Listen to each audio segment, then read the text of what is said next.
Hello, good evening, everyone, and welcome to the Friendly Beekeeper webinar series organized by Dilma Conservation. In our previous webinar, we discussed about how to handle bees, bee pests, and diseases. Today, we are going to talk about how to handle mass bee exodus. Our resource person for the day is Dr. Anura Indrajit Sirisena, who is a senior lecturer of the entomology and the head of the Department of Plant Sciences at the Faculty of Royal University of Sri Lanka. I welcome you on behalf of DIMA-T and DIMA Conservation for today's session. Before we start today's session, there are a few announcements to make. If you have missed any of our previous webinars, you can simply visit our Facebook page and find them in video section. All the participants must register with a valid and working email address for the webinar series. Since there will be a valuable certificate issued for your participation in this webinar series, it is important to provide your correct information. Please note that you have to be part of at least 5 webinars to receive the certificate, and the certificate will be awarded at the end of the webinar series.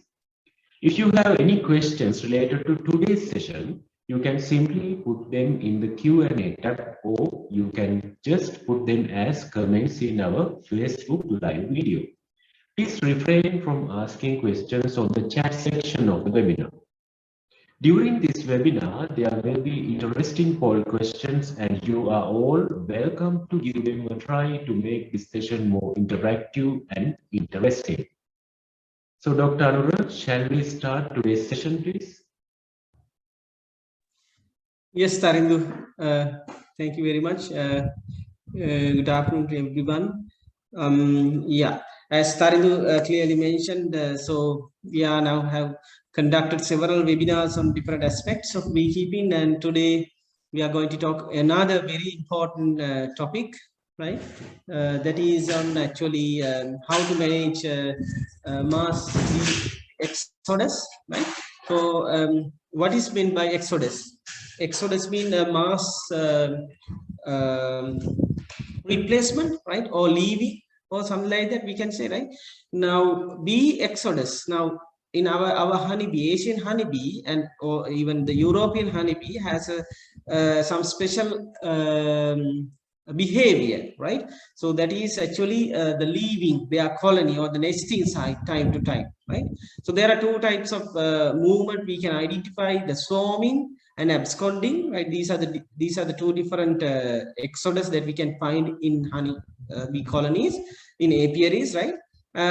Both aspects actually bad for the beekeeper, right? Because if you rear some colonies, if you keep some colony, if they leave, right? So if they escape from the original nesting site, so you are losing some colonies, right?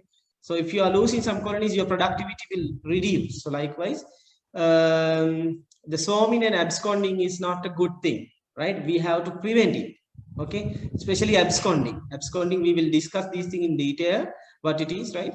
So we have to stop. Being a beekeeper, we should try our level best to stop or prevent this absconding, because otherwise we cannot keep our colonies with our apiary. Okay.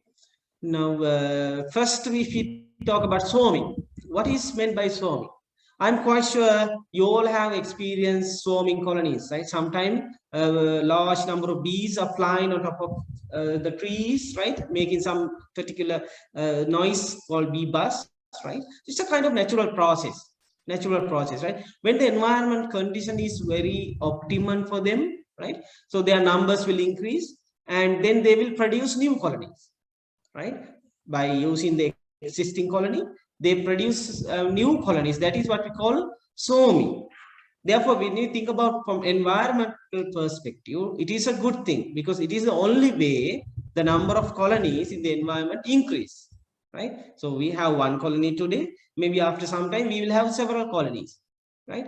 Now what actually happened here, right? So when the number of bees are increased, they produce new queens. You know, there is one queen in a colony, right? Now during this swarming period, they produce several queens, right? And when new queens are about to come, right, the old queen, right, she normally leave the colony with 30 to 70 bees or the workers with her, right? So maybe they get some kind of agreement, and then with the set of bees, the existing queen will leave, and they will settle somewhere else, and they will find another colony, another nesting site. So this basic swarming, we used to say, the primary swarming, right? Now this will never stop in that point, right? So after that time, another queen will come. So this queen also may take some workers, and then they will leave that colony and they will settle somewhere else. And again, it can happen, right? Likewise, maybe up to 5 to 6 times that can happen. So all these we used to say secondary swarming, the primary swarming and secondary swarming, right? In any case, what happened? New queens are developed, and they take some workers existing from the existing colony, and then they spread all over the environment, right? So they maybe end up with the wall or another hive or a rock or the clay pot or whatever, right? So they will settle somewhere that they feel comfortable. So that is swarming. Okay, right. It seems we have a question here, Taridu.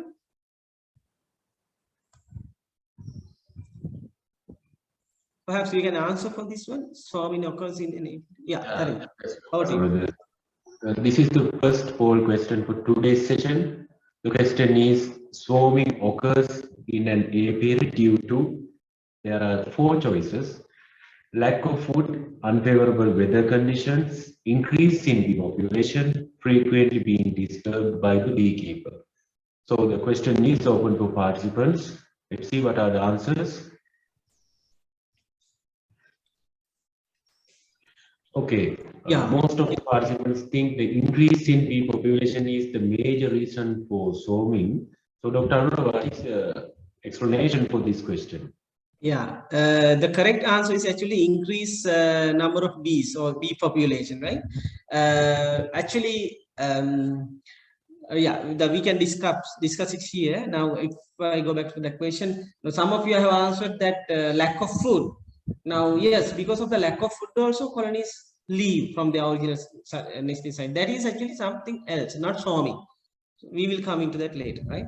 And here, the swarming is take place when ample amount of food available, right? When nectar and pollen available in the environment, when everything's are optimal in the environment, this swarming will happen. How it can happen? Now, when the flowers are there, when the nectar and pollens are available, right? Then the productivity of the queen also increase. She may lay lots of eggs, so end up with a large number of workers. So you can see the space inside the hive is not sufficient for them because the number of bees are very high, right? Then you will find some congestion. It's a problem, right? Now, if you think about a large number of people keeping in one kind of room, maybe 100 to 50 to 500 people, if you keep in one room, you see, it's difficult.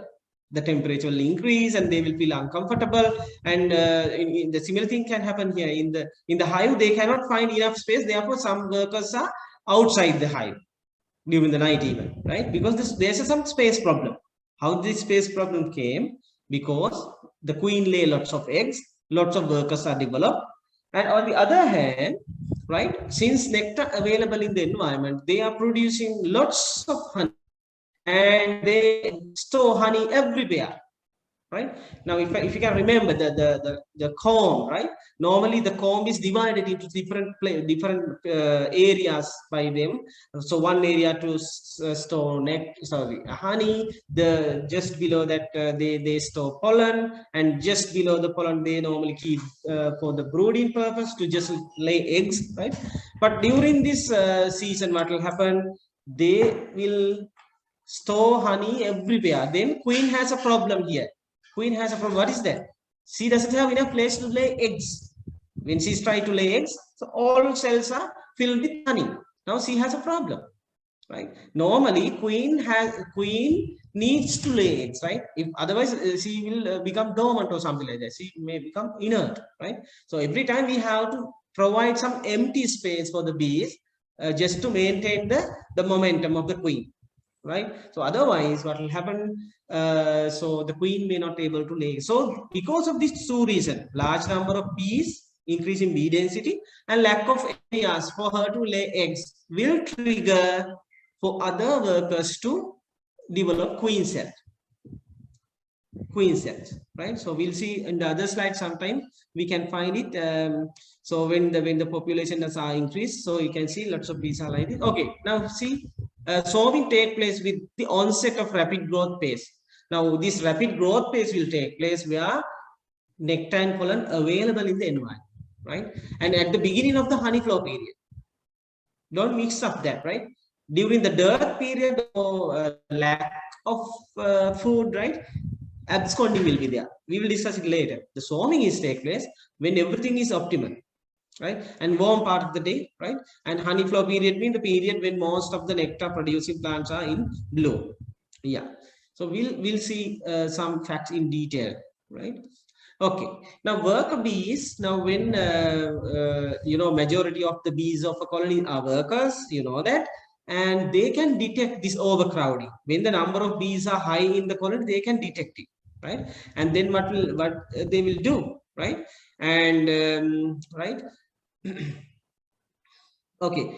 And because of the overcrowding, right? So the temperature will increase, and sometimes the queen emit lots of pheromones, right? So she emits different types of pheromones for different functions.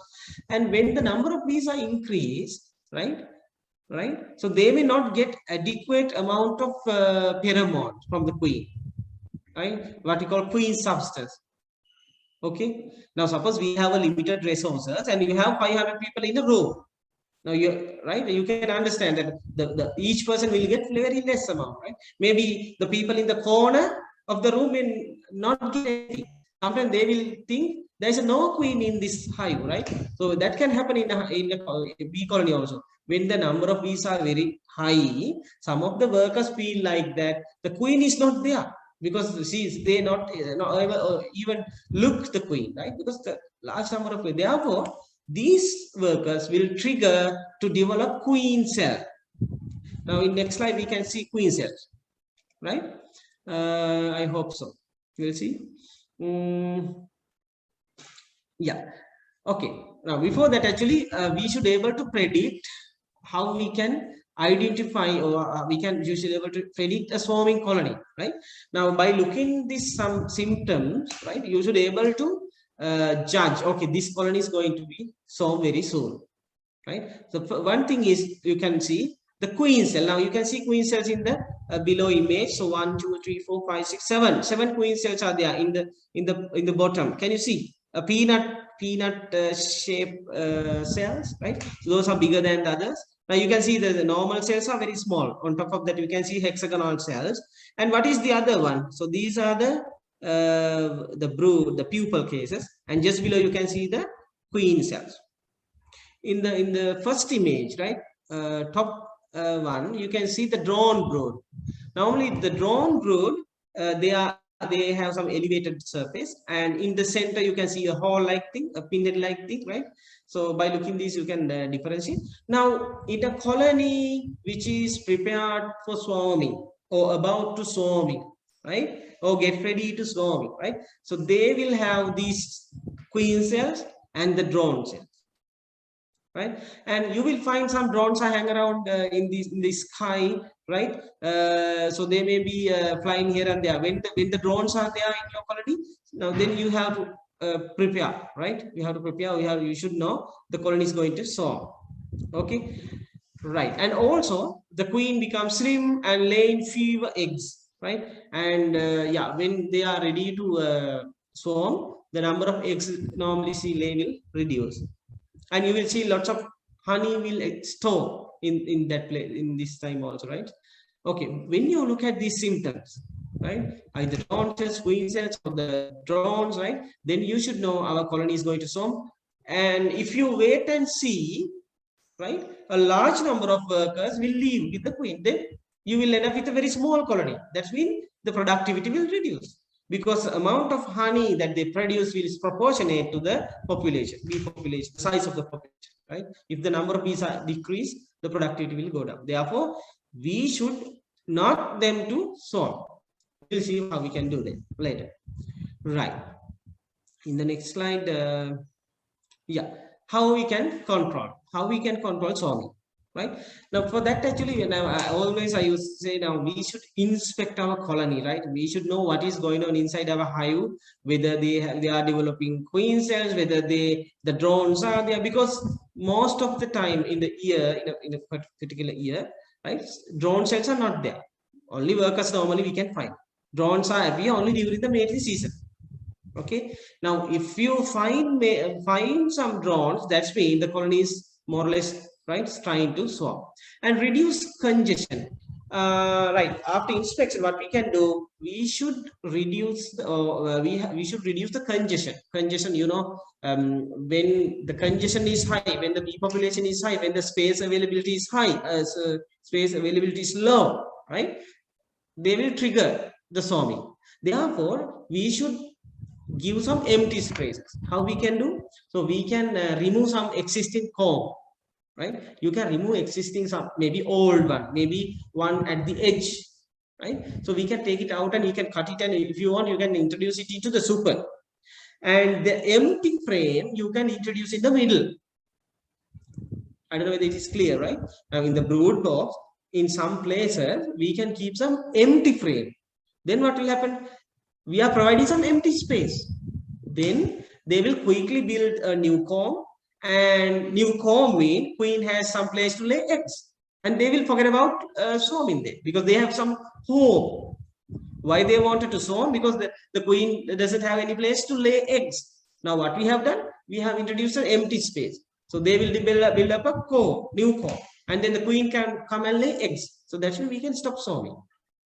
Okay, and provide sufficient spaces like that. Now if the number of increase, right, if some workers are always hang outside the gate, right, definitely you have to introduce a super, right, as the small box on top of that we keep on top of the brood box, right, maybe one super or two super, right. So likewise we can increase the volume or the space vertically in the hive, or yeah, horizontally we can introduce empty frame time to time, and when they finish developing that comb, we may remove another old comb, the existing one, right, and you can introduce another empty frame into the brood. Likewise, we can manage the swarming. And the other way we can do is we can remove queen cells. Now, if you look at, if you see any queen cells are there, you can simply remove them, right? Because if you keep it as it is, what will happen? The queens will emerge, and then the swarming will be there. Before they emerge, right, you have to remove them. Actually, to do that, you have to inspect very regularly, right? Otherwise, at the time you observe, at the time you inspect the colony, sometimes the queens are already emerged. That's why I told you at least 1 week interval or 2 weeks interval, you have to inspect the colony whether queen cells are there. Or otherwise, what we can do, right? If your colony have a queen like very old, right? If she doesn't lay eggs very healthy, right? So then we can remove that queen, and we can introduce a new queen from another young queen. Actually, in other countries, that they normally do that every season. So every honey flow period, they introduce a new queen, right? A young queen. Then they maintain the productivity in higher level. Okay, the last option is if you find any queen cells, what simply you can do, you can divide the colony. You have one colony and they have some queen cells, then you can divide this colony into 2 colonies. Okay, with one colony there's a queen, the other colony there are no queen. So okay, we will discuss this. Okay, I think you got an idea about how to control swarming. Okay, shall we move to the colony splitting? How we can divide? How we can divide the queen, the colony, right? Now we can do it 2 ways. Right? Normally we don't do it in a rainy day, right? In a very sunny day, warm day, with queen cells and without queen cells. Right? Now, sometimes queen cells are there. When the queen cells are there, definitely you can divide the colony. But sometimes they may not queen cells at all, but still you can divide. But the second option has to do by only an expert or a trained person. Otherwise, it will sometimes it may go wrong, right? Therefore, if you are beginner, what we can do is you can wait until queen cells are formed, and then easily you can divide, right? But as you become expert, you can divide the colony even without queen cell, right? And normally, when the queen cells are there, right, we wait until at least one healthy queen is mature, right? So we keep only one, at least one healthy queen cell is mature, right? And then we can divide that colony. Okay, so how we can do that? So we'll see in the next slide. Okay, so queen present division and queenless division, right? In here, queen present mean now the existing queen is there. Now we have already a queen there, right? And with that queen, 2 to 4 brood combs will keep, and all the supers will keep, right?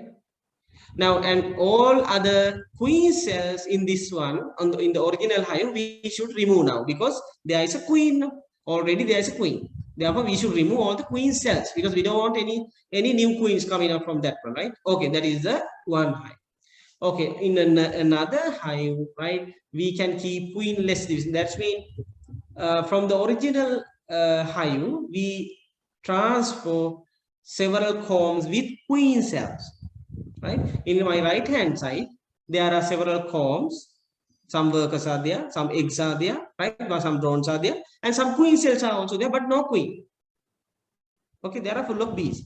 And in this one, in right hand side one, the queenless one, we keep only one mature queen cell, and some 2 or 3 or maybe 1 immature queen cells also. We keep 2.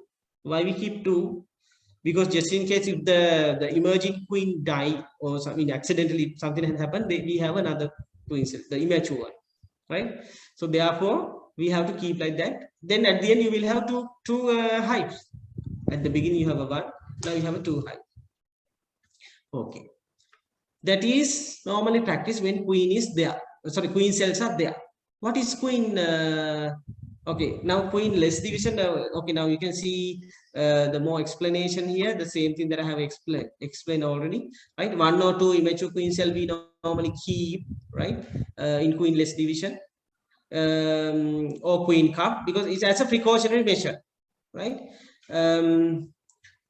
Yeah, and okay, more division of the colony can cause. Okay, now some people actually divide colonies to several colonies, right? Maybe 2 or 3 sometime, 4 sometime. Yeah, you can keep on divide the colony, but the strength of the colony will reduce if you divide it to large number, right? I think if it is a good colony, you can divide it into 2 or maximum 3, right? By depending on the queen cells that you have. Normally, after emerging the queen from mature cell, now if you can remember, we kept a 1 mature queen cell, peanut shaped cell, right? And after some time, a new queen will come. The first duty of this new queen is to look whether there are some immature queen cells in the hive. She will go around, right? She will go around and check whether there is any immature queen. If so, she will destroy those, right? She will destroy, ensuring that there are no competition to her, right? Okay. Therefore, we should not worry about keeping some immature queen cells, right? Because the queen will look after, the new queen will look after all those things. She will destroy them, right? So then only 1 queen will be there at the end. Right. Shall we move to the next then? Okay. Now I told you we can introduce, right? We can introduce a queen into right. Now here you can see how we can divide the colony without queen cell, right? Sometime without queen cells also we can divide, but remember the colony should be very strong and healthy, right? And also the drone should be there. The male bee should be there. If it is not in that colony, even should be drawn. Therefore, don't think that we can divide colony any time of the year, right? Right? Without queen cells, we can divide, but don't do it. It is not encouraged even, right? So normally, if you want to divide, it is better if you can divide it when the queen cells are there. But if there are some accidental situation, right? If you want to divide, divide it in right time, right? When the drones are there, when the environment its condition is good. Now here, what they do actually, we trap the queen. Now in this case, there are no queen cells, right? we trap the queen by using a queen cage like that, and we keep her away from the colony.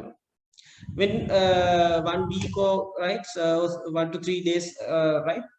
When 1 week or more, the existing queen is not there, the workers will feel their queen is not there, right? So they will start to develop a new queen. Okay, actually to do that, right, there should be eggs, right? 1 to 3 day old egg should be there, right? Very young egg should be there. Then they can develop a new queen, right? So they will make a kind of queen cell, a kind of accidental queen cells, right? And then they will develop a queen for sure. Okay, and for the queenless division, if you want, you can introduce a new queen also from another colony, right? Now remember, if you are introducing a new queen from another hive, you cannot do it right away, right? If you just introduce a new queen, so they will destroy her, the workers will destroy her, right? Therefore you have to use a queen cage like this or some other specially designed structures for that, and you have to plug it with wax and honey, right? And then keep it inside the hive, and then the workers will feed on this wax and all, then they will let queen comes out, then they will friend, right? Otherwise we should not introduce a queen right away, right? They don't accept like that. Okay, shall we move to the next? And okay, seems to be another question. Yeah, Dr. This is the second poll question for today's session. The question is, bearding of the honeybees is, there are 4 choices: a healthy sign of a colony, disadvantages for the beekeeper, a sign of colony absconding, or all of above. So now the question is open for the answers. Let's see what are the answers from our participants today.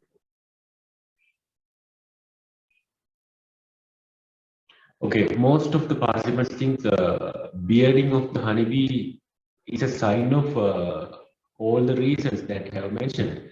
So, Dr. Arora, what is the real reason for this bearding phenomenon?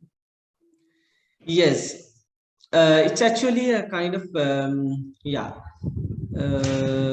now you can see the bearding is, this is the nature. Normally you will see bees are hang outside the hive like this, right? Just like a bear, right? Bees accumulate at the front of the hive in a beard like shape, you know. This is actually they do, right, to keep the honey at correct temperature, right? And just to facilitate the airflow into the hive.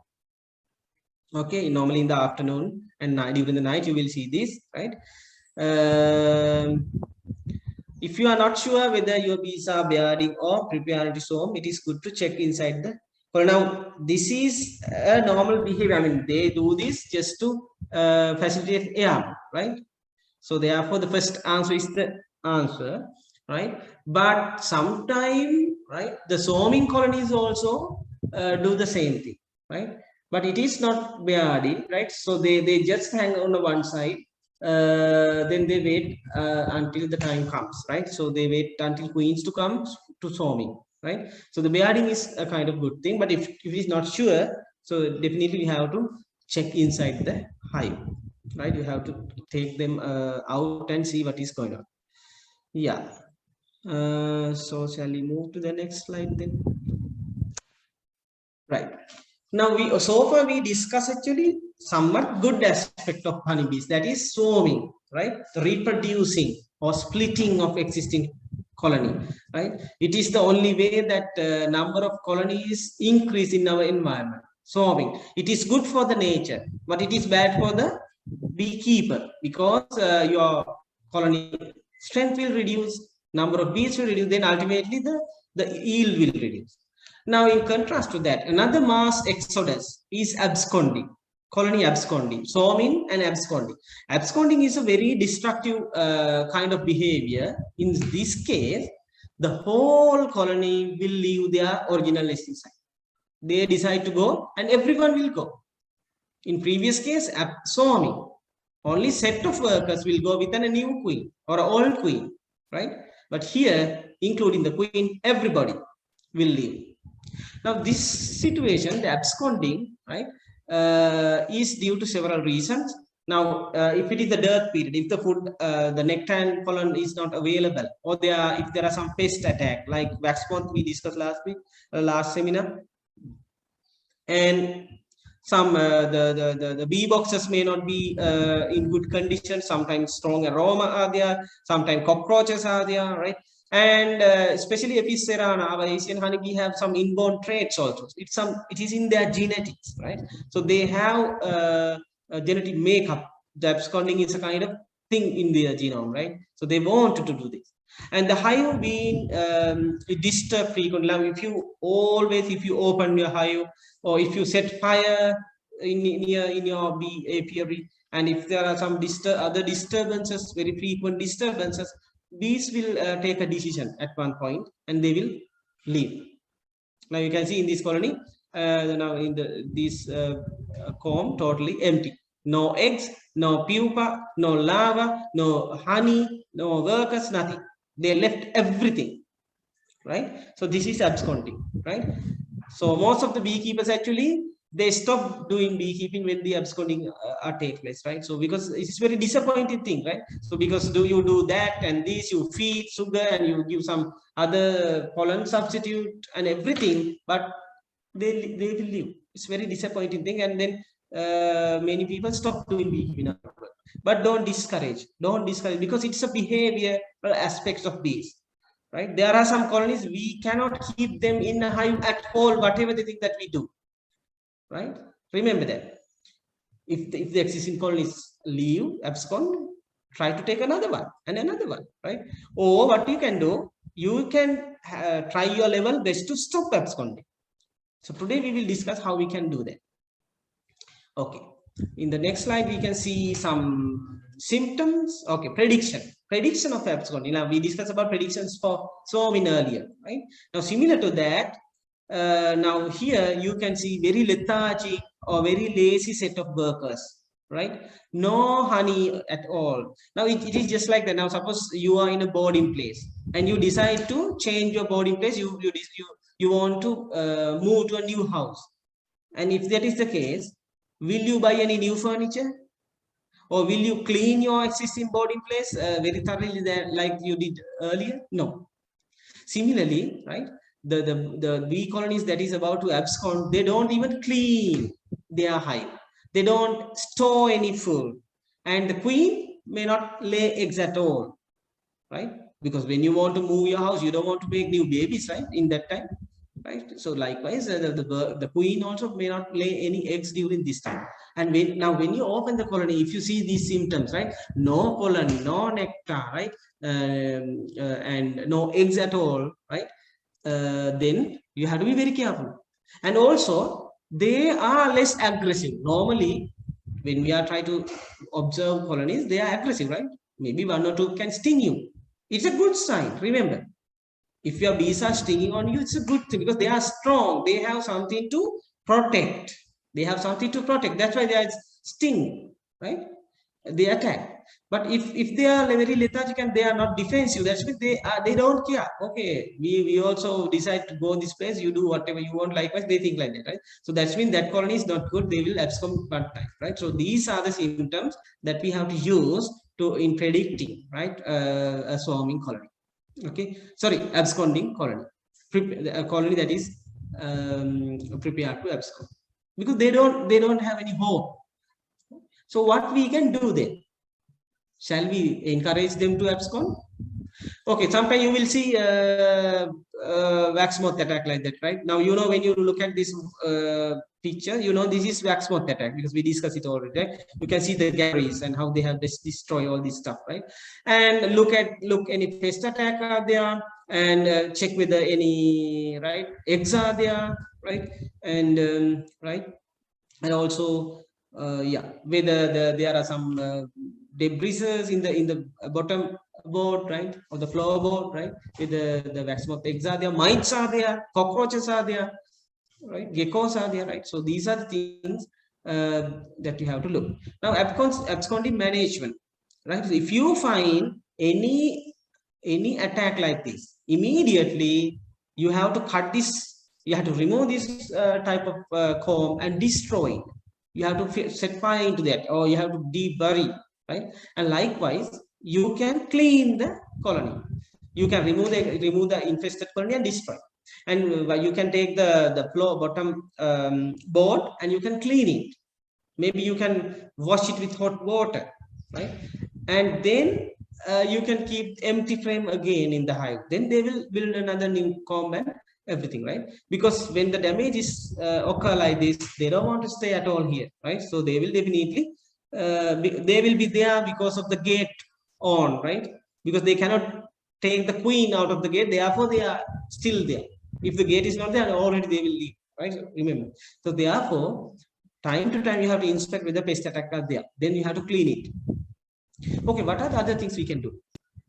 What are the other things we can do for a colony prepared to abscond? Yeah. Now, in an apiary, some very weak colony can be there, right? Very weak colony, right? It is very unprofitable or very difficult to maintain several weak colonies, right? Therefore, what we can do, we can merge several weak colonies and make them a strong colony. We can convert them into strong colony. Okay. Now, how we can do that? Now, the brood box of one weak colony we can introduce into another hive. Again, we cannot mix bees from different hives right away. Then they will fight each other, right? They will fight each other. Therefore, we have to do it very strategically. We have to do, right? So what we do actually, we take a piece of paper and we paste honey on that, right? Maybe a perforated paper, and we keep it on top of the brood box of the strong colony. And we take the brood box of the weak colony and keep on top of that. Maybe next slide you can see it very clearly, right? Yeah, this is the basic arrangement. Yeah, here you can see. In the bottom you can see the strong colony, right? And remember, the queen is there already in that colony. The queen is there, right? In the middle, or on top of that, you can see a paper with honey, a perforated paper with honey. And on top of that, you keep the weak colony. And remember, the queen has to be removed on that, right? Before you have to do this, the queen of the weak colony has to remove, right? And then what will happen? You keep it overnight, right? So then what will happen? The bees from the top weaker colony will consume the honey of that paper, and the workers of the strong colony also will consume of the honey of that paper, and sometimes they will get mixed, because this they may feed the paper in some places, and then they will move here, become friends within night, right? And then they will adapt, they will accept one queen then, because her pheromone will be there all structured. Then later we can remove the topmost box, right? So then you can keep as a single colony. So this is how we merge some weak colony. So by doing that, we can stop absconding, right? Now, when queens become, when colony become very weak, they tend to abscond. They tend to leave. But if you're doing this, what you can do, you can give some hope for them, right? So then they will decide to stay in that place. Okay, is there any other methods to stop absconding?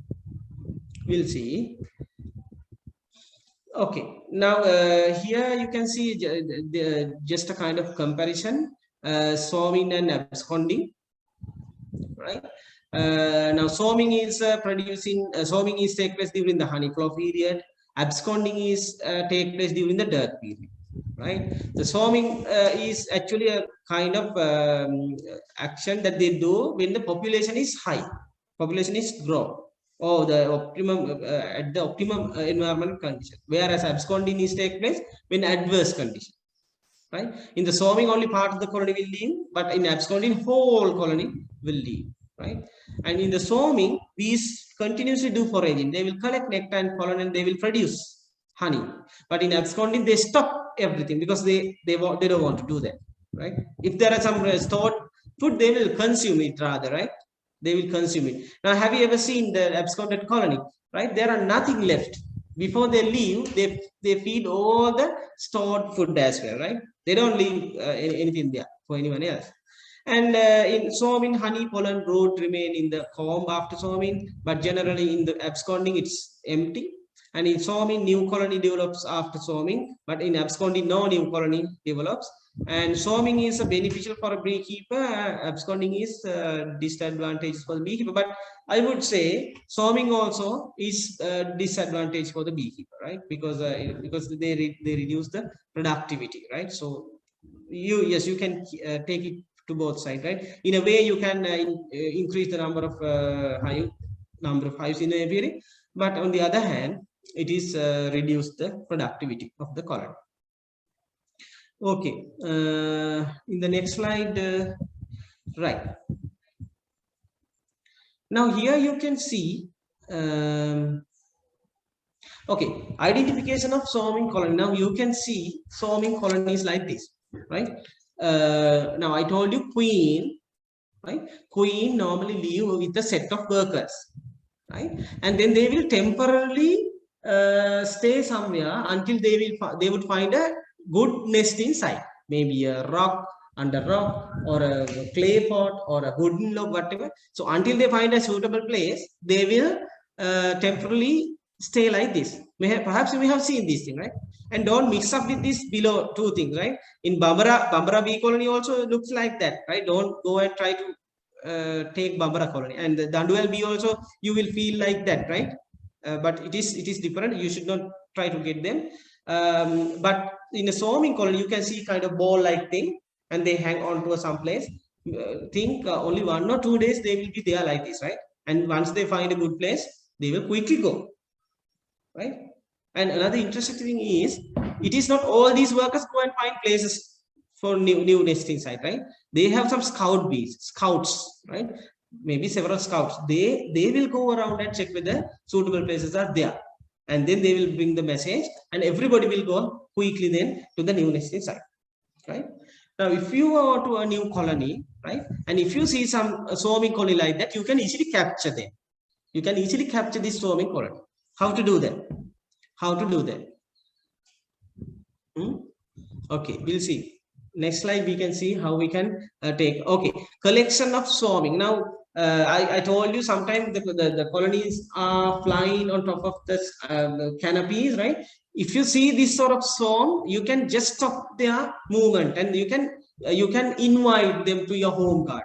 How we can do that? By making some noises, by using some piece of metals, maybe a knife and a mammoth you can use, right?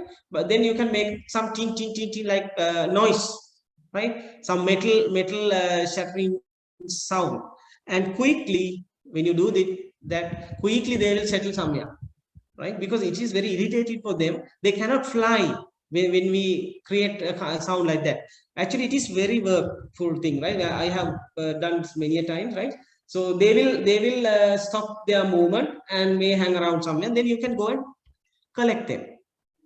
Okay, how we can collect them? Okay, next slide we can see how we can collect them into our hives, right? Okay, catching the swarm. Now, in some period of the year, the swarming is a general practice, right? So you can keep some bait. You can keep some empty clay pots in your home garden in several places. Then the swarming colony will find that places, and they will settle there, right? What we call some bait hive. We can keep some bait. What is the bait? We provide some newly made home for them, and the swarming colony will come and find it.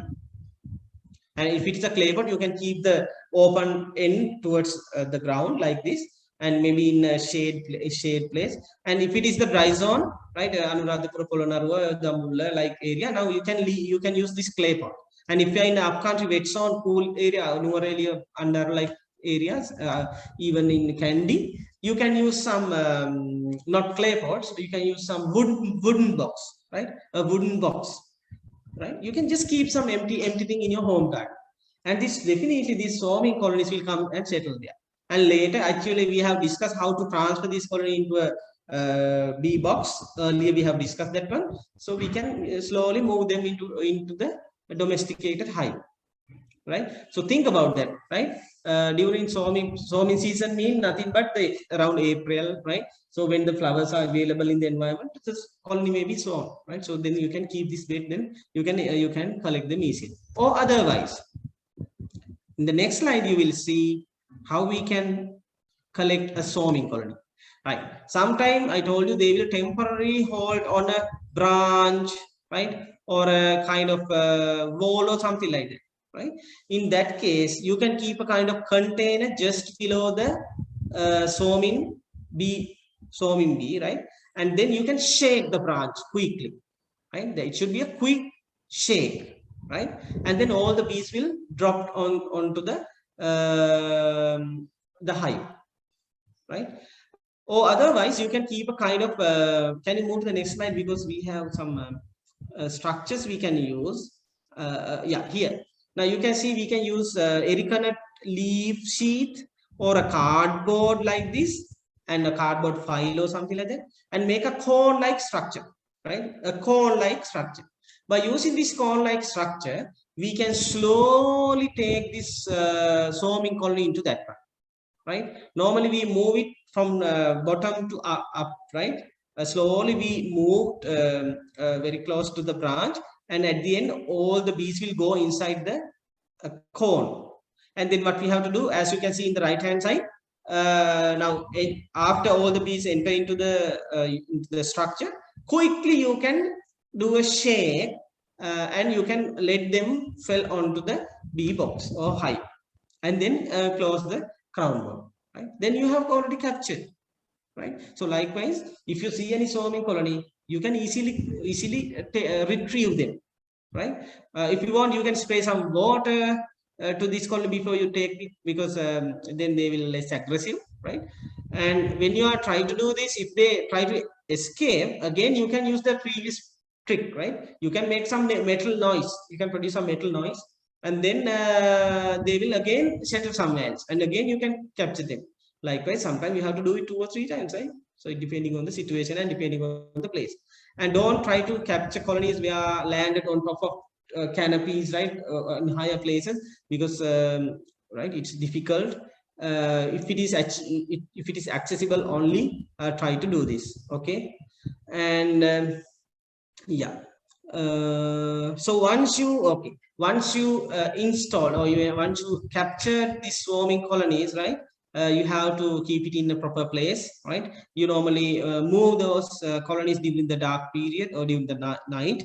And now remember, when we transfer a swarming colony, when we capture swarming colony, they don't have any comb, right? They don't have any comb produced so far.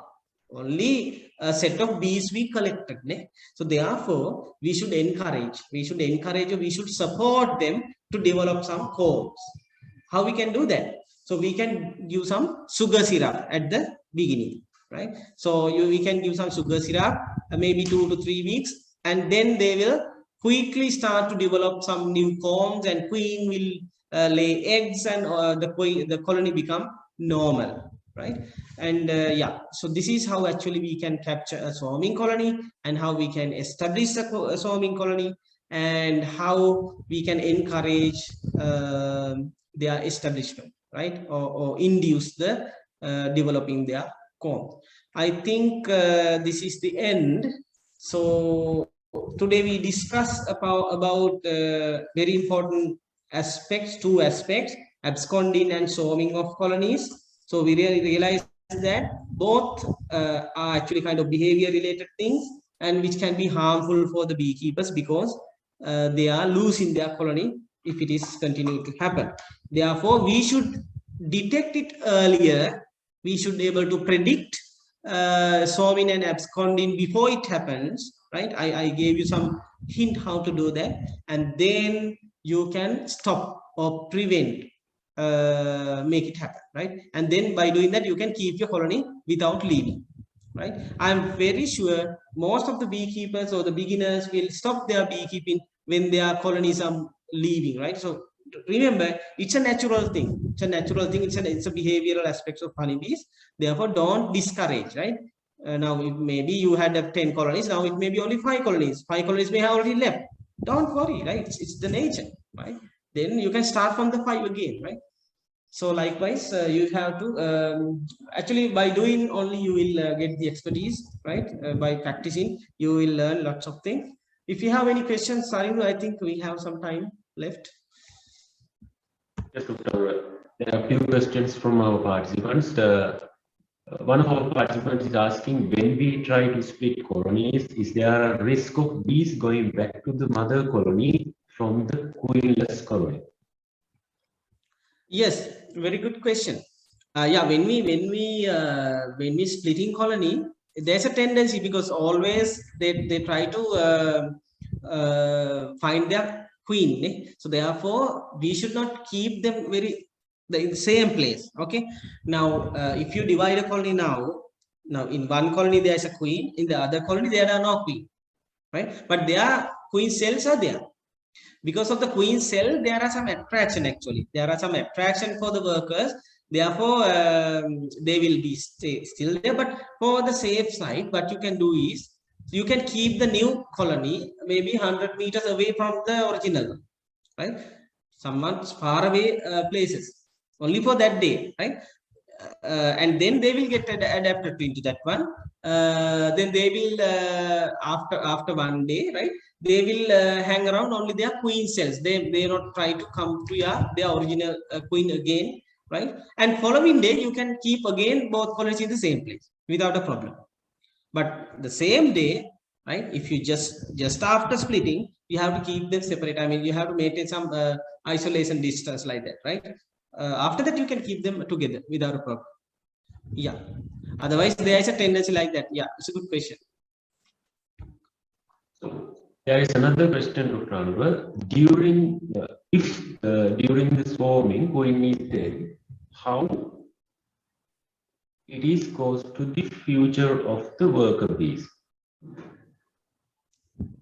So he's asking, when during swarming, if something happens to the queen, what will be the future of? Yes. Very good question. Now, actually, during swarming, that can happen, right?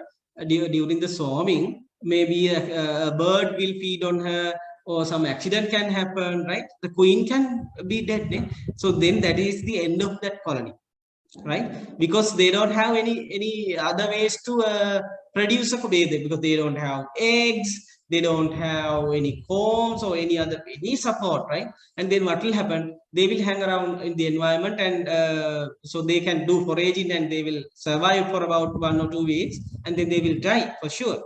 Actually, sometimes that can happen. Now, even when we captured some swarming colony, we found that there are no queens in that colony, right?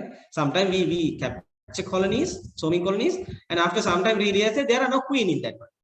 But if you realize that, right, the colony that you have captured is not having a queen, you can introduce a queen from somewhere else. Or otherwise, what you can do, you can introduce a comb with eggs from a neighboring hive.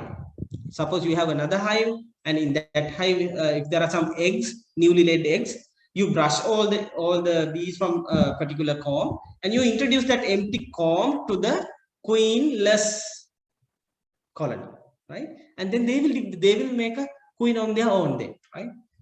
That we can do. But as you said, if something happened during the swarming, if to the queen, nothing they can do. That is the end of that colony.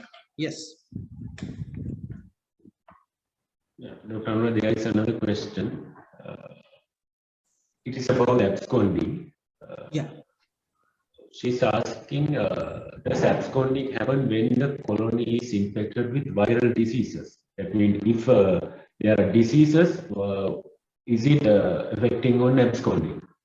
Yes. Actually, absconding is take place due to pest and disease attacks mainly, right? Especially wax moth attack, even mite attack, right? In diseases also, what happen if it is a saccharodo viral, any other viral diseases? Larvae is normally larvae destroy, right? So and when these dead larvae and adult are accumulating in the colony, they feel like it is very bad for them, and they will try to abscond in such situation, right? So absconding is mainly take place due to pest and diseases, right? Pest and diseases, yeah. So With that, we have come to the end of today's session. And before we wind up, there are a few announcements. Please be sure to register with your correct email address to receive the feedback form, and all the participants who have registered will receive the feedback form one day after the webinar session, and please be sure to fill and submit the form. I would like to thank you, Dr. Anura, on behalf of Dilma Tea and Dilma Conservation for your valuable time and sharing some amazing information with us today. And thank you all to all the participants for joining us today. Hopefully the next webinar for the Friendly Beekeeper webinar series, which will be about bees honey, and which will be held on the 18th of January 2022.